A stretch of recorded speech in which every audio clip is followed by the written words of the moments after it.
बिस्मिल्लाहिर्रहमानिर्रहीम। मेरे अज़ीज़ दोस्तों और बहनों, आपको मैं आजकल कुछ ज़रा मुतमिन महसूस कर रहा हूँ। उसकी शायद वजह ये है कि अब माशाल्लाह से हमारे जो केस है पेंशन का वो नज़दीकी की तरफ जा रहा है, यानी कि इम्प्लीमेंटेशन की तरफ जा रहा है। ये कहानी हमारी कोई आज की नहीं है। अब तो आपको सारी बातें जो हैं अजबर हो चुकी हैं कि हमारे साथ क्या हुआ, क्या हो रहा है, क्या करना चाहता है बैंक। बहरहाल किस्सा मुख्तसर यह कहानी लंबी है।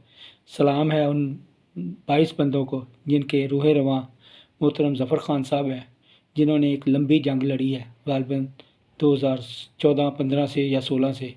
बहरहाल किस्सा मुख्तसर ये है कि मुख्तलिफ़ जगह पे शिकस्त का सामना करने के बावजूद उन्होंने हिम्मत नहीं हारी और आखिरकार पेशावर हाई कोर्ट से 22/1/18 को इनके हक़ में फ़ैसला हुआ था, जो कि अलाइड बैंक ने चैलेंज कर दिया था। उस फैसले में बड़ा सीधा सा लिखा जज साहब ने कि ये जो इनका बैंक वालों का सर्कुलर है 30/6/2002 से मुतल्लिका वो गैर कानूनी है।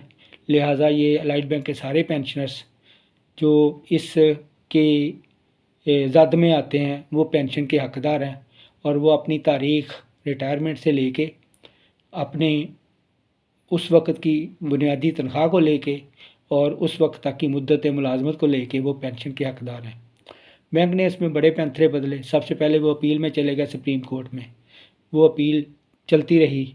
बहरहाल किस्सा मुख्तसर ये हुआ कि वो अपील जो थी वो 17/1/2020 को ख़ारिज हो गई थी। इसी दौरान में हम लोगों ने अल्हम्दुलिल्लाह 9 CMAs डाली थी सुप्रीम कोर्ट में उसी अपील की मद में कि जी ये सिर्फ 22 बंदे नहीं हैं बल्कि ये हज़ारों की तादाद में हैं जिनके साथ बैंक ने ऐसी ही ज़्यादती की हुई है। तो उस पर भी सुप्रीम कोर्ट ने वाज़ेह आर्डर दे दिया था। जो आर्डर की डेट थी वो थी 26/9/2019 कि अलाइड बैंक के जितने भी पेंशनर्स हैं जो मुतासर हुए हैं इस सर्कुलर के तहत और जो आते हैं इस फ़ैसले की रूह से वो सारे के सारे उसी तरीके से पेंशन के हकदार होंगे जिस तरीके से ये 22 बंदे हैं। तो लिहाजा अल्लाह ताला ने हमें उम्मीद बंधाई। हमने उसमें कुछ थोड़ी सी एहतियाती तदाबीर भी ली, जैसे हमने 5 केस फाइल कर दिए 1826 लोगों की तरफ से, या हमने तौहीन अदालत की दरख्वास्त भी दे दी। तो उसमें भी हमें जज साहब ने ये लिख के दे दिया कि आप हकदार तो हैं लेकिन जब तक वो 22 बंदों को पेमेंट नहीं होती उस वक्त तक आपकी ये जो तौहीन अदालत की दरख्वास्त है ये काबिल पजीराई नहीं है। बहरहाल हमने रास्ता नहीं छोड़ा तो उसमें लगे रहे हैं। बहरहाल किस्सा मुख्तसर ये हुआ कि बैंक ने इसमें फिर काफ़ी एतराज़ात करने शुरू कर दिए। ज़फ़र साहब उसकी पेमेंट के लिए चले गए जिसे इम्प्लीमेंटेशन कहते हैं, तो वो उसमें भी उन्होंने एतराज़ डाल दिया। एक तरफ बैंक गारंटी दे रहा है कि जी हमारी ये अपील सुन ली जाए और अगर ये अपील हमारी ना सुनी गई तो हमारा नुकसान है और अगर सुन ली गई तो हम जो फ़ैसला होगा उस पर अमल दरामद करेंगे। तो उसके तहत बैंक ने अपनी गारंटी भी सिविल कोर्ट पेशावर में जमा करवाई थी।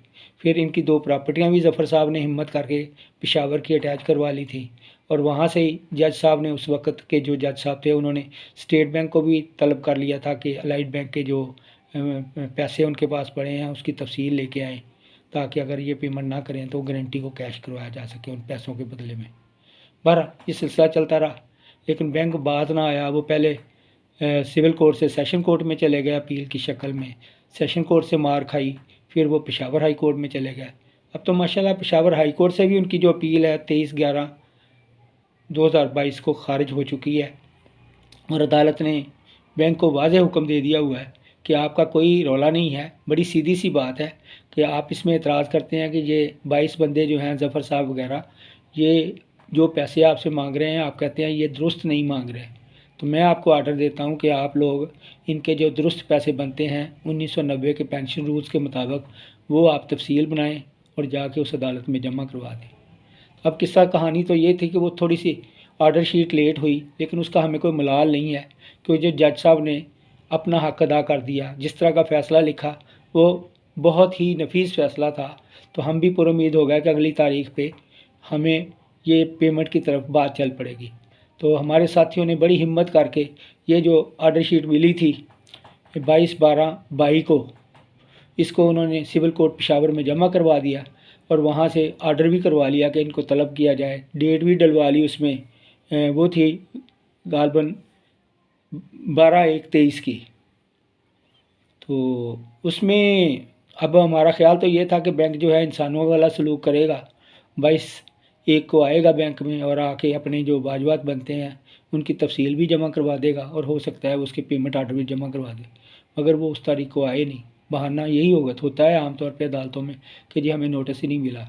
बहरहाल हमारे साथियों ने इसमें हिम्मत करके अब अगली डेट जो है वो 20 की ली है, यानी कि सिर्फ 8 दिन बाद की। तो उम्मीद है कि अब उनको नोटिस दोबारा चला गया होगा, तो अब इंशाल्लाह ताला 20 तारीख को वो आएंगे और इन्हें इंशाल्लाह ताला इस तरफ आना ही पड़ेगा। तो मैं आज की जो वीडियो है इसको रिकॉर्ड करना नहीं चाह रहा था, क्योंकि कल सारा दिन ही इसी बात पे शोर डलता रहा। तो अब माशाल्लाह से हमारा जो पेशावर वाले साथियों का ग्रुप है वो बड़ा मुनज़्ज़म हो चुका है, उनकी तरफ से आपको हर चीज़ जो है ताज़ा ब ताज़ा मिल रही है।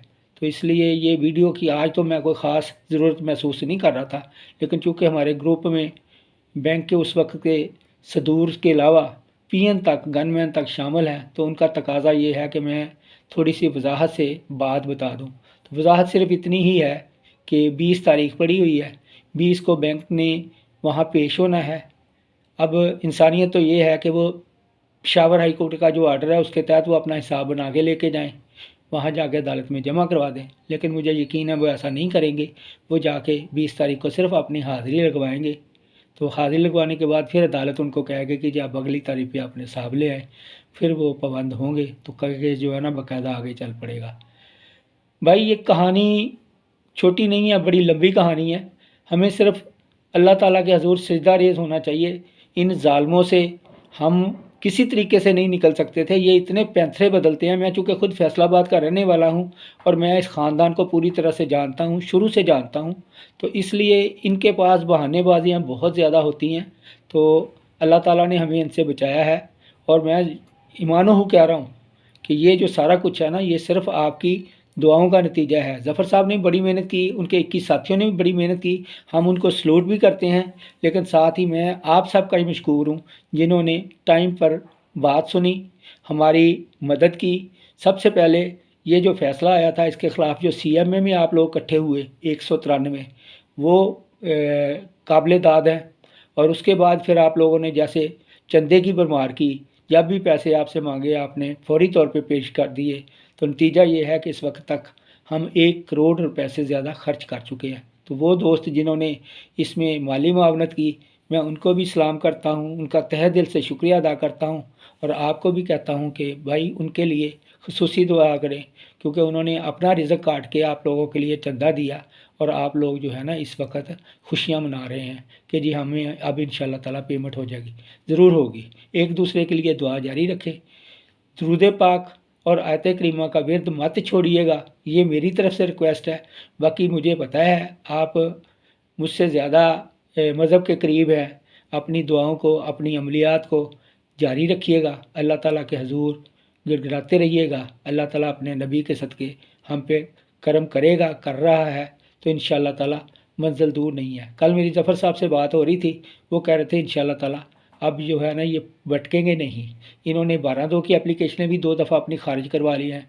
तो फिर उसके बाद ये जो इनकी है अब अपील, ये भी करके अगर करना भी चाहेंगे करके भी देख लें, फिर भी कोई फ़र्क नहीं पड़ेगा, क्योंकि उन्होंने 12/2 के ख़िलाफ़ भी अपील कर रखी है सुप्रीम कोर्ट में, लेकिन वो पेंडिंग हो गई है वहाँ पे। तो इंशाअल्लाह ताला ये भी अगर अपील करेंगे तो मुझे अल्लाह के घर से पूरी उम्मीद है कि वो पेंडिंग हो जाएगी और हमारा जो केस है सिविल कोर्ट में वो इंशाअल्लाह ताला रवा दवा रहेगा और अपनी मंजिल की तरफ पहुँच के ही ख़त्म होगा।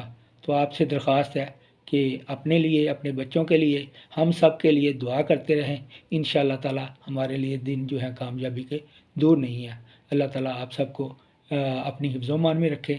मैं रिक्वेस्ट करूँगा कि इस चैनल को सब्सक्राइब कर लें, इसका बेल आइकन का बटन दबा दें, ताकि आपको इसके मतलब जो भी कोई नया नोटिफिकेशन आए वो आपको मिलता रहे। और साथ ही मैंने एक रिक्वेस्ट की थी कि आप अपनी अपनी जो बैंक के मुतल्लिक़ कहानियाँ हैं वो बेशक रिकॉर्ड करके मुझे भिजवा दें, मैं इस चैनल में वो सब्सक्राइब कर दूंगा, ताकि दोस्तों को एक तो पता चल जाएगा कि हमारे कौन कौन से साथी माशाल्लाह से अभी भी मौजूद है और उनका क्या मौजूदा रंग ढंग है। और दूसरा ये है कि एक दूसरे को इससे हौसला अफजाई होगी। अल्लाह ताला आप सबको अपनी हिफ्ज़-ओ-मान में रखे। अस्सलाम वालेकुम।